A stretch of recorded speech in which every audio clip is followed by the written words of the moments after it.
क्यों आप बार बार बोलते हो कि वापस चलो वापस चलो, अब तो हम सिटीजन हो गए हैं। हाँ सही बात है, सिटीजन तो हो गए हम, काफ़ी अच्छा लग रहा है। अभी यहाँ पर बहुत वीज़ा की प्रॉब्लम होती थी इनिशियली कि भाई क्या होगा क्या नहीं होगा, लेकिन अब तो सिटीजन हो गए तो एक सिक्योरिटी हो गई कि चलो ठीक है अब यहाँ पर रह के कुछ अच्छा कर सकते हैं। लेकिन बहुत सारी चीज़ें हैं यहाँ पर जिसमें देख के कभी कभी लगता है कि नहीं अपने इंडिया चलते हैं। जैसे वेदर है, बहुत ख़राब वेदर है, मज़ा नहीं आता है, 8 महीने तक ठंड रहती है, छोटे बच्चे हैं उसको संभालना, मुझे तो बहुत लोनली फील होता है।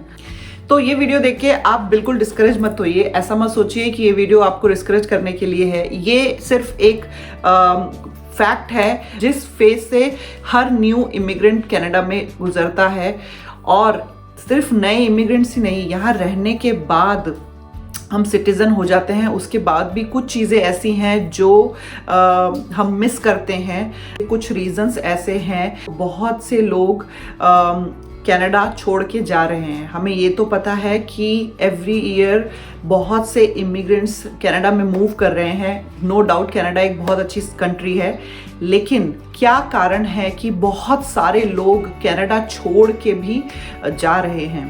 तो आज मैं आपको बताऊंगी reasons why people are leaving Canada. सबसे पहला रीजन है हेल्थ केयर। यहाँ पे माना कि हेल्थ केयर फ्री है, लेकिन इशू ये है कि अगर आपको कोई इमरजेंसी सिचुएशन आ गई है और आप इमरजेंसी में जाएंगे, यहाँ पे नर्सेज और जो प्रैक्टिशनर्स हैं उनका शॉर्टेज है हमेशा, जिसकी वजह से बहुत लंबी क्यू में आपको रहना पड़ता है इमरजेंसी में। डजेंट मैटर कि आप कितनी ही इमरजेंसी सिचुएशन में गए हैं हॉस्पिटल, बट आपको बहुत देर 3 से 4 से 5 घंटे भी कभी कभी वेट करना पड़ता है। कभी कभी ऐसा होता है कि एक फैमिली डॉक्टर को बुक करने के लिए आपको 3 से 4 महीने वेट करना पड़ता है, क्योंकि वो न्यू पेशेंट्स नहीं ले रहे होते हैं।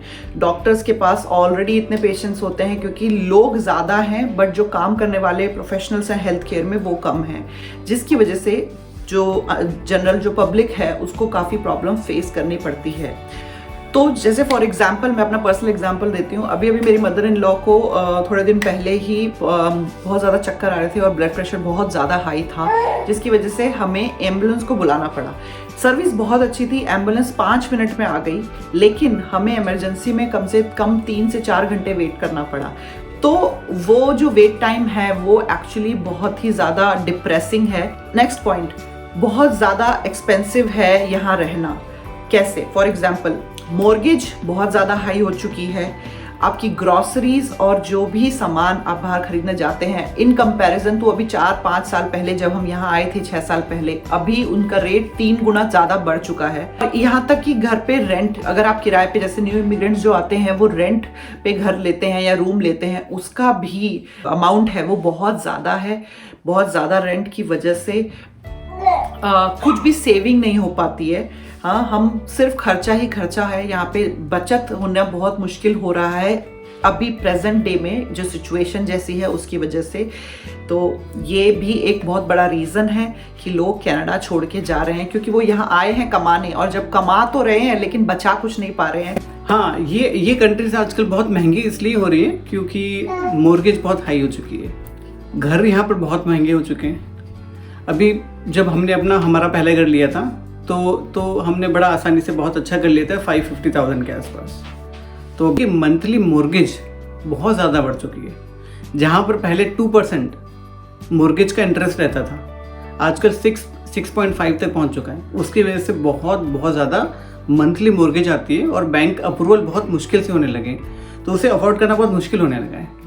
सेकेंड ऑप्शन इज़ लोग रेंट पर जाते हैं, क्योंकि मॉर्गेज महंगी हो गई है, ज़्यादातर लोग रेंटिंग पर मूव कर रहे हैं, तो रेंट का मार्केट बहुत बढ़ चुका है। अब रेंट, एक रूम अगर आप लेने जाएं कनाडा में एक अच्छी डिसेंट लोकेशन में भी, तो $800 to $1,000 ये बहुत नॉर्मल एक रूम का रेंट होता है। अगर आप शेयरिंग में जाएं तो 500-600 तो आसानी से आपको चार्ज कर लेते हैं। तो बहुत ज़्यादा एक्सपेंसेस भी बढ़ चुके हैं यहाँ पर।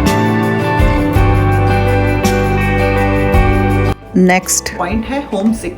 यहाँ पे आने के बाद बहुत बार ऐसा होता है कि अगर किसी आप कम्युनिटी से जुड़ जाते हैं, आपका बहुत अच्छा फ्रेंड सर्कल है, आपके रिलेटिव्स हैं, फैमिली है, तो आप बहुत अच्छे से यहाँ हैप्पी खुश रह सकते हैं। लेकिन अगर आप अकेले हैं और आप काइंड ऑफ इंट्रोवर्ट हैं, बाहर जाना या ज़्यादा लोगों से फ्रेंड्स बनाना आपके लिए बहुत मुश्किल पड़ता है, तो एक सिचुएशन ऐसी आएगी, एक टाइम ऐसा आएगा कि आप बहुत ज़्यादा बोर और लोनली फील करेंगे और आपको घर की याद आने लगेगी। इस वजह से भी बहुत सारे लोग कनाडा को छोड़ के वापस अपनी अपनी कंट्री में जाना पसंद कर रहे हैं। नेक्स्ट पॉइंट है वेदर। बहुत ज़्यादा ठंड, जो विंटर का सीज़न है उस सीज़न में सबसे ज़्यादा लोग डिप्रेस होते हैं। इतना ज़्यादा डिप्रेशन होता है क्योंकि बाहर सब कुछ वाइट है और कोई ऐसी जगह नहीं है कि जहाँ आप जा सकते हो। हाँ, कुछ लोगों को स्कीइंग का शौक है, वो वहाँ जाते हैं, बट आप रोज़ नहीं जा सकते वहाँ पर भी। घर से बाहर निकलने का कोई स्कोप नहीं है।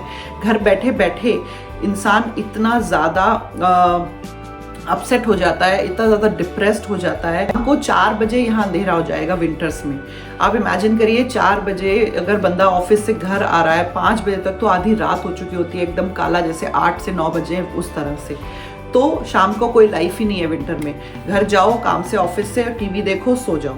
तो इसकी वजह से कुछ हैपनिंग नहीं हो रहा है। जो 6 महीने हैं वो बहुत ही ज़्यादा डिप्रेसिंग हो जाते हैं लोग। समर आता है, वो 4 महीने में लोग घूमने भी जाना चाहते हैं, काम भी होता है फैमिली के साथ, बहुत सारी चीज़ें एक साथ उनके ऊपर आ जाती है, तो वो खुल के शायद वो भी इंजॉय नहीं कर पाते क्योंकि प्रेशर होता है कि ये टाइम कहीं चला ना जाए।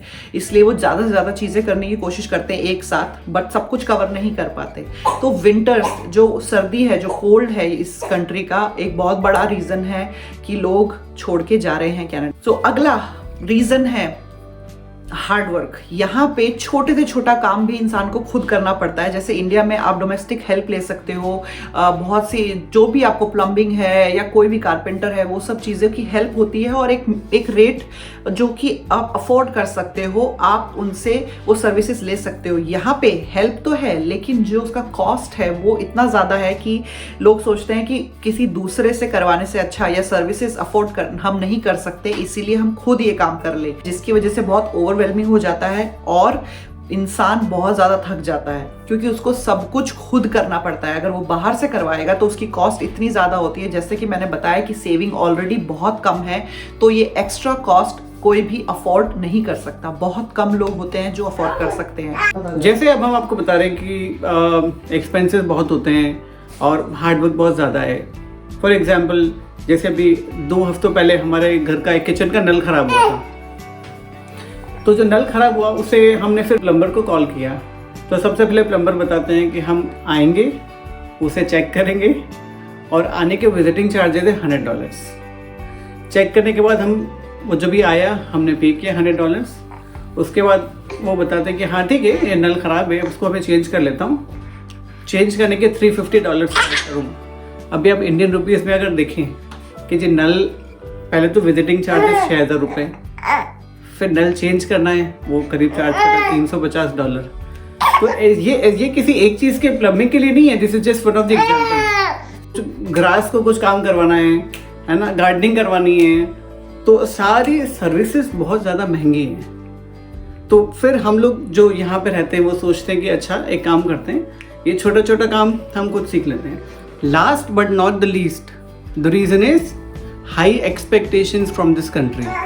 हम लोगों को जब इंडिया छोड़ कर आते हैं, हमें लगता है कि हम यहाँ पर आके बहुत ज़्यादा हम कुछ अच्छा ग्रो कर जाएंगे, विच इज़ ऑब्वियसली पॉसिबल, लेकिन इनिशियली ज़रूरी नहीं कि हम इतना जल्दी वो सारी चीज़ कर लें। हर जन वही एक्सपेक्टेशन से यहाँ पर आते हैं। अपनी प्रोफाइल इंडिया में तो सबकी कुछ होती है, कोई इंजीनियर हैं, किसी ने कुछ मैनेजमेंट की पढ़ाई की है, कभी बैंक से कोई जॉब करके किसी इंश्योरेंस में मैनेजिंग पोजीशन पे आप आए हैं, लेकिन वो मार्केट इंडिया का है, यहाँ का मार्केट अलग है। जब तक आपको यहाँ के मार्केट की समझ होती है तब तक थोड़ा टाइम निकलता है, तब तक आपको मार्केट की समझ होती है, अच्छा ये टाइप की पोजीशन हमारे मार्केट में है। हो सकता है आप मैनेजर पोजीशन में इंडिया में थे, लेकिन यहाँ पर आपको कुछ ही और प्रोफाइल से स्टार्ट करना पड़ेगा करियर, तो आप फोर्स हो जाते हैं, आपको किसी और प्रोफेशन, किसी और आपकी प्रोफाइल को चेंज करना पड़ता है। मुझे लगता है प्रोफाइल चेंज करना कोई बुरी बात नहीं है, लेकिन हमें अटैचमेंट हो जाता है। मैंने 8 साल काम किया इंडिया मैनेजर पोजीशन पे, अभी मैं कैसे किसी और प्रोफेशन में ट्राई करूं, लेकिन मार्केट के डिमांड के हिसाब से जो हम चलते हैं, जितना जल्दी मार्केट को एक्सेप्ट कर लेंगे हमारा टाइम बहुत सेव होता है। तो बहुत बड़ी प्रॉब्लम ये आती है कि हम लोग समझ नहीं पाते हैं और हम थोड़ा एडमेंट होकर ट्राई करते हैं कि मेरे ही प्रोफेशन मुझे ट्राई करना चाहिए। तो मुझे लगता है कि वो भी एक बहुत बड़ा रीज़न है, हम थोड़े परेशान हो जाते हैं यहाँ पर। ये थे सारे रीजंस जिसकी वजह से बहुत से लोग कनाडा छोड़ के जा रहे हैं।